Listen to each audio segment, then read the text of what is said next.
തമിഴ്നാട്ടിലെ കസ്റ്റഡി മരണത്തിൽ DMK സർക്കാരിനെ രൂക്ഷമായി വിമർശിച്ച് ഹൈക്കോടതി. FIR രജിസ്റ്റർ ചെയ്യുന്നതിന് മുമ്പ് എങ്ങനെയാണ് പ്രത്യേക സംഘത്തെ നിയോഗിച്ചത് എന്ന്, അതോടൊപ്പം തന്നെ ആരുടെ നിർദ്ദേശപ്രകാരമാണ് ഇത്തരത്തിൽ ഒരു നടപടിയുമായി മുന്നോട്ട് പോയത് എന്നുമാണ് കോടതി ചോദിച്ചത്. ശിവഗംഗ മടപ്പുറം കാളിയമ്മൻ ക്ഷേത്രത്തിലെ കരാർ ജീവനക്കാരൻ ആയിരുന്ന അജിത് കുമാർ ഇന്നലെയാണ് പോലീസ് കസ്റ്റഡിയിൽ ഇരിക്കെ കൊല്ലപ്പെട്ടത്. MG മിഥുൻ ചേരുന്നുണ്ട് വാർത്തയുടെ വിശദാംശങ്ങളുമായി. മിഥുൻ, ഈ മർദ്ദനത്തിന്റെ ദൃശ്യങ്ങളടക്കം പുറത്തു വന്ന ഒരു പശ്ചാത്തലമുണ്ട്. ഇതിലെന്താണ് പോലീസ് പറയുന്നത്? എന്ത് ന്യായമാണ് പോലീസിന് മുന്നോട്ട് വയ്ക്കാനുള്ളത്? അഭിലാഷ്, ഈ കേസിനാസ്പദമായ സംഭവം നടക്കുന്നത് വെള്ളിയാഴ്ചയാണ്. അതായത് ഈ വെള്ളിയാഴ്ച ഈ ശിവഗംഗ മടപ്പുറം കാളിയമ്മൻ ക്ഷേത്രത്തിലെ അവിടെ തൊഴുന്നതിന് വേണ്ടി മധുര സ്വദേശിയായ നികിത എന്ന സ്ത്രീയും ഒപ്പം തന്നെ അവരുടെ അമ്മയും എത്തുന്നു. ഈ സമയം ഇവിടുത്തെ ജീവനക്കാരായിരുന്ന അജിത് കുമാറിൻ്റെ കയ്യിലേക്ക് ഈ വാഹനത്തിൻ്റെ കീ നൽകുന്നു. കീ നൽകിയതിനു ശേഷം വാഹനം പാർക്ക് ചെയ്ത് തിരികെ ഈ കീ നികിതയുടെ കയ്യിലേക്ക് അജിത് കുമാർ ഏൽപ്പിക്കുകയും ചെയ്യുന്നുണ്ട്. ആ സമയത്ത് ക്ഷേത്ര ദർശനം കഴിഞ്ഞ് തിരികെ എത്തി കാർ തുറന്നപ്പോൾ കാറിലുണ്ടായിരുന്ന ബാഗിൽ 9.5 പവൻ നഷ്ടപ്പെട്ടതായിട്ടുള്ള പരാതി ഇവർ ഉന്നയിക്കുന്നു. അത് സംബന്ധിച്ചുള്ള പരാതി പോലീസിനെ അറിയിക്കുകയും ചെയ്തതാണ്. തുടർന്ന് വെള്ളിയാഴ്ച ഉച്ചയോടുകൂടി അജിത് കുമാറിനെയും ക്ഷേത്രത്തിലെ മറ്റ് 5 ജീവനക്കാരെയും ഉൾപ്പെടെ പോലീസ് സ്റ്റേഷനിലേക്ക് വിളിച്ചു വരുത്തി വിശദമായി ചോദ്യം ചെയ്യുകയും കാര്യങ്ങൾ തിരക്കുകയും ചെയ്യുന്നു. ഒപ്പം തന്നെ ഈ സംഭവവുമായി ബന്ധപ്പെട്ട് തനിക്ക് യാതൊരു വിധ കാര്യങ്ങൾ അറിയില്ല, ഇത്തരം ഈ സ്വർണ്ണമാല താൻ മോഷ്ടിച്ചിട്ടില്ല എന്നടക്കമുള്ള മൊഴി കൃത്യമായി അജിത് കുമാർ നൽകുകയും ചെയ്തതായിരുന്നു. അതിന് പിന്നാലെയാണ്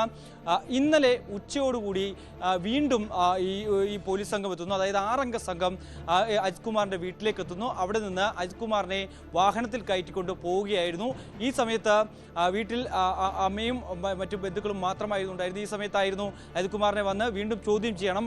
ഈ വിഷയവുമായി ബന്ധപ്പെട്ട് അന്ന് നടന്ന സംഭവത്തെക്കുറിച്ച് കൂടുതൽ അറിയേണ്ടതായിട്ടുണ്ട്, അതുകൊണ്ട് തന്നെയാണ് തന്നെ കൂട്ടിക്കൊണ്ടു പോകുന്നതെന്നായിരുന്നു ഈ വിവരം വീട്ടുകാരെ അറിയിക്കുകയും ചെയ്തത്. അവിടെ നിന്ന് അജിത് കുമാറിനെ കൂട്ടി ഈ 6 അംഗ സംഘം പോവുകയും പോകുന്ന വഴിയിൽ വാഹനത്തിൽ അകത്ത് വെച്ചും ഒപ്പം തന്നെ നമ്മൾ ഇപ്പോൾ കാണുന്ന ദൃശ്യങ്ങളിൽ കാണുന്ന പോലെ വാഹനത്തിന് പുറത്തായി ഒരു ആളൊഴിഞ്ഞ പ്രദേശത്ത് വെച്ച് ഈ 6 പേരും അതിക്രൂരമായി അജിത് കുമാറിനെ മർദ്ദിക്കുകയും ചെയ്യുമായിരുന്നു. അവിടെ നിന്ന് പിന്നീട് സ്റ്റേഷനിലേക്ക് പോകും വഴിയാണ് അജിത് കുമാറിന് ജീവൻ നഷ്ടമാവുകയും ചെയ്യുന്നത്. കാരണം ഈ കുടുംബം പിന്നീട് ആരോപിക്കുകയും ചെയ്തു ക്രൂര മർദ്ദനത്തിന് ഇയാൾ ഇരയായിട്ടുണ്ട്, ഒപ്പം തന്നെ കൃത്യമായ ആശുപത്രി എത്തിച്ചില്ല, പോലീസുകാർ ക്രൂരമായി മർദ്ദിച്ചതിൻ്റെ അടിസ്ഥാനത്തിലാണ് മരണപ്പെട്ടത് എന്നടക്കമുള്ള പരാതി പിന്നീട് ജില്ലാ പോലീസ് മേധാവിക്ക് കുടുംബം നൽകുകയും ചെയ്തു. തുടർന്നാണ് മറ്റൊരു നടപടിയിലേക്ക് പോലീസ് നീങ്ങുകയും ചെയ്യുന്നു എന്നുള്ളതാണ്.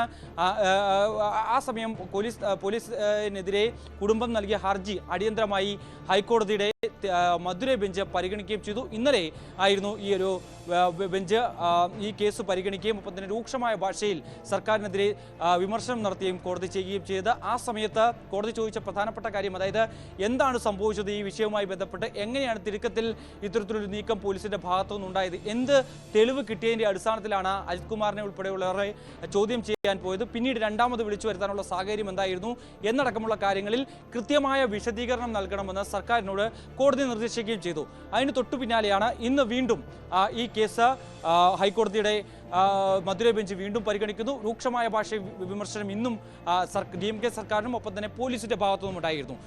അതിൽ പ്രധാനമായും കോടതി ചോദിച്ച ചില കാര്യങ്ങളുണ്ട്. അതായത് ഈ കേസിൽ FIR രജിസ്റ്റർ ചെയ്യുന്നതിന് മുമ്പ് എങ്ങനെ പ്രത്യേക സംഘത്തെ നിയോഗിക്കാനായി, എങ്ങനെയാണ് ആര് പറഞ്ഞതിന്റെ അടിസ്ഥാനത്തിലാണ്, ആര് നിർദ്ദേശം നൽകിയതിന്റെ അടിസ്ഥാനത്തിലാണ് ഇത്തരത്തിൽ ഒരു പ്രത്യേക സംഘത്തെ നിയോഗിച്ചുകൊണ്ട് ഈ അന്വേഷണം നടത്താൻ തീരുമാനിച്ചത്. ശരി, അവിടെ മിഥുൻ, എന്താണ് കോടതി ഉയർത്തുന്ന സംശയം? ഏതെങ്കിലും തരത്തിലുള്ള സ്വാധീനങ്ങൾ ചെലുത്തപ്പെടുന്നു എന്ന് കോടതിക്ക് പ്രാഥമികമായി തോന്നിയോ? ഒപ്പം കുടുംബം അത്തരത്തിൽ, അതായത് പ്രത്യേകിച്ച് പൊളിറ്റിക്കൽ സ്വാധീനമൊക്കെ ഉണ്ടോ എന്ന സംശയം, കുടുംബം എന്താണ് അത്തരത്തിലുള്ള സംശയങ്ങളോ എന്തെങ്കിലും ഉന്നയിക്കുന്നുണ്ടോ?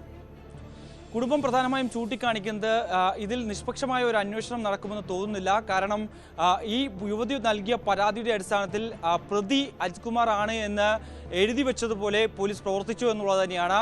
ആദ്യം മൊഴി രേഖപ്പെടുത്തിയതാണ്, പിന്നീട് രണ്ടാമത് വന്ന് ഒരു തെളിവും, അതായത് അവർ ചൂണ്ടിക്കാണിക്കുന്ന പ്രധാനപ്പെട്ട കാര്യം, ഒരു തെളിവും ലഭിച്ചിട്ടില്ല. കാരണം ഈ വാഹനം പാർക്ക് ചെയ്ത ആ മേഖലയിൽ CCTV ഉണ്ട് ക്ഷേത്രത്തിൻ്റെ.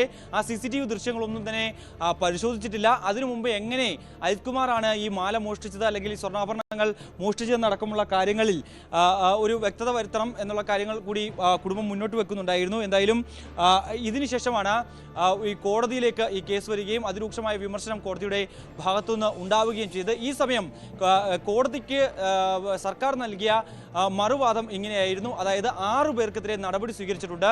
അവരെ അന്വേഷണ വിധേയമായി സസ്പെൻഡ് ചെയ്തു. ഒപ്പം തന്നെ കൊലക്കുറ്റം ചുമത്തി അവർക്കെതിരെ കേസെടുത്ത് അറസ്റ്റ് ചെയ്തിട്ടുണ്ട്.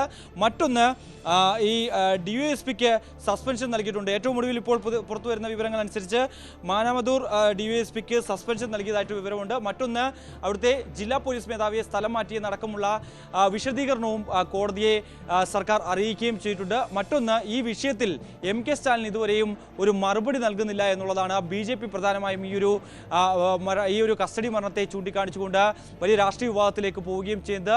DMK സർക്കാരിനെ പ്രതിക്കൂട്ടിലാക്കിക്കൊണ്ടാണ് ഈ ഒരു വിഷയം ഇപ്പോൾ പ്രതിപക്ഷം ആളിക്കത്തിക്കുകയും ചെയ്യുന്നത്. അതേസമയം DMKയുടെ ഔദ്യോഗിക പ്രതികരണത്തിലൂടെ അവർ വ്യക്തമാക്കുന്നത് ഇതിനു മുമ്പും സമാനമായ രീതിയിൽ കസ്റ്റഡി മരണങ്ങൾ തമിഴ്നാട്ടിൽ ഉണ്ടായിട്ടുണ്ട്.